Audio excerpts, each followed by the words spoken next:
সবাই চিন্তা করে যে আমি যদি তামিম, মুশফিক, মাহমুদুল্লাহ এদের মতো প্লেয়ার হতে পারতাম। যখন আপনার একটা খেলা পপুলার হয় তখন কিন্তু আপনার আইডিয়াল তৈরি হয়, ওখানে সুপারস্টারস হয় যাকে আদর্শ মনে করে অন্যরা ওই দিকে ধাবিত হয়, যেটা আমাদের ফুটবল দিয়ে হয়েছে এক সময়।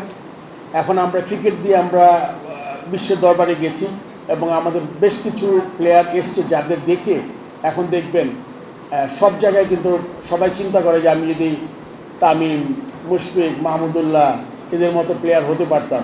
এগুলো কিন্তু এখন these are all role models. So আমার সবার কাছে আমার অনুরোধ থাকবে আপনারা যে এই জিনিসগুলো, আমাদের যে প্রতিবন্ধকতাগুলো আছে এগুলো আপনারা এই দিকে নজর দিবেন এবং শুধুমাত্র যারা যেই ডিপার্টমেন্টে আছেন ওইটা ছাড়াও আপনি মনে করেন স্কুল লেভেল, যেটা আগে উল্লেখ করেছি আমি, এগুলো যদি আমরা করে যাই তাহলে কিন্তু পুরোটা অংশগ্রহণটা হবে। আর সবচেয়ে বড় কথা, এটা এমন একটা স্পিরিট খেলাধুলা, আপনি দেখবেন, আমি মনে আছে যখন আমি ছোট ছিলাম তখন সারাদিন অপেক্ষা করতাম ওই বিকাল 4টা থেকে 6টার সময়টা কখন আসবে, পড়াশোনা তো থাকবেই। এই জিনিসটা, এই আগ্রহটা কিন্তু খুব গুরুত্বপূর্ণ সবার জন্য। এটা যদি আমরা ছড়িয়ে দিতে পারি এবং খেলবে তো তরুণ থেকেই আমি, তারপরেই তো কাজ এটা, তাতে করে তাদের অংশগ্রহণ আসবে খেলাধুলায় বেশি, আনন্দ পাবে বেশি, তাতে তাদের শারীরিক গঠন বেটার হবে এবং তারা কিন্তু অন্য যে কাজগুলা বিপথে নিয়ে যেতে পারে ওগুলা থেকে বিরত থাকবে।